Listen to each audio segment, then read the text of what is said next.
কেঁদে দিয়েছি, তারা কোথায় যাবে? দিন শেষে তাদের ইচ্ছা করে এখানে আসতে। মা বোনদের জমি আত্মসাৎ করে নিয়েছে চিত্রনায়িকা পপি।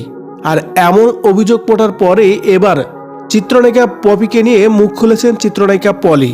শুধু তাই নয়, পলি এবার কি বলছে তা শুনলে যেন আপনিও সত্যি অবাক হবেন। ভিউয়ার্স, এ বিষয়ে জানতে পুরো ভিডিওটি দেখে আমাদের সঙ্গেই থাকুন। বিগত যারা ছিল, জমি দখলের অভিযোগ ও স্বামী সন্তান নিয়ে হঠাৎ আলোচনায় চিত্রনায়িকা সাদিকা পারভিন পলি। অনেকদিন ধরে সিনেমার আলো থেকে বাইরে আছেন এই নায়িকা। এবার পরিবারের অভিযোগ পপির দিকেও।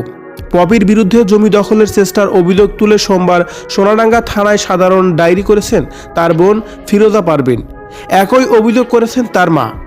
জিডি সূত্র থেকে জানা গেছে, পপির পৈতৃক জমি 6 কাঠা দখলে নেওয়ার জন্য স্বামী আদনান উদ্দিন কামাল, কল্লোল মজুমদার ও শিপন সহ পপি 3 ফেব্রুয়ারি দুপুর 12:30টার দিকে শিববাড়ি এলাকায় ভাড়াটিয়া বাড়ির সামনে যান। এতে বাধা দিলে পপি ও তার স্বামী ফিরোজা পারভিনকে হুমকিও দেন।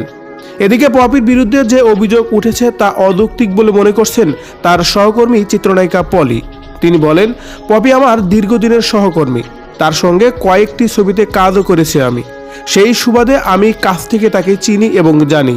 ক্যারিয়ারের শুরু থেকেই পপি পরিবারের জন্য কি করেছে সেটা আমরা সবাই কম বেশি জানি। এত কিছু করার পরেও পপির পরিবারের সদস্যরা কিভাবে এমন অভিযোগ তুলতে পারে সেটা বুঝে আসে না। 1995 সালের পর থেকে পপির বাবাও বেকার ছিলেন। বলতে গেলে পপি প্রতিষ্ঠিত হওয়ার সময় থেকেই তার পরিবারের কারো রোজগারের পথ ছিল না।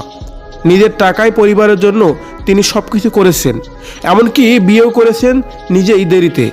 নিজের টাকায় তিনি অনেক জায়গায় জমি কিনেছেন। এই সময় এসে পপির বিরুদ্ধে যে জমি দখলের অভিযোগ উঠেছে তা একেবারেই যেন অযৌক্তিক। এভাবে যেন পপির পক্ষ নিয়ে কথাগুলো বলছিলেন পলি। ভিউয়ার্স, পলির কথাগুলোকে আপনি কতটা যুক্তিসঙ্গত মনে করছেন অবশ্যই কিন্তু কমেন্ট করে জানাবেন আমাদের কমেন্ট বক্সে।